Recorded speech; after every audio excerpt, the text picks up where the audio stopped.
یوم تجد کل نفس ما عملت من خیر محضرا، اس دن کا تصور کرو جس دن ہر جان، ہر نفس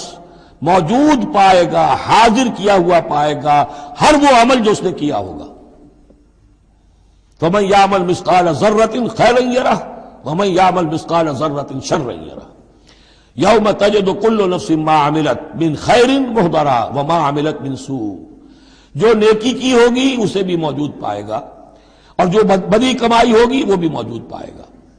تود لو ان بینہا وبینہ امدا بعیدا، اور ہر جان یہ چاہے گی، ہر انسان یہ چاہے گا کہ کاش میرے اور میرے اعمال نامے کے درمیان بڑا فاصلہ آ جائے، میں اسے دیکھوں بھی نہ، میری نگاہ بھی اس پر نہ پڑے۔ وَيُحَذِّرُكُمُ اللَّهُ نَفْسَهُ، اور اللہ ڈرا رہا ہے تمہیں اپنے آپ سے، یعنی تقویٰ رکھنا ہے تو اس کا کرو، ڈرنا ہے تو اس سے ڈرو، خوف کھانا ہے تو اس سے کھاؤ۔ وَاللَّهُ رَءُوفٌ بِالْعِبَادِ، اور اللہ تعالیٰ اپنے بندوں کے حق میں بہت شفیق ہے، یعنی یہ وارننگز اسی لیے دے رہا ہے کہ تمہاری عاقبت برباد نہ ہو، بار بار سمجھا رہا ہے۔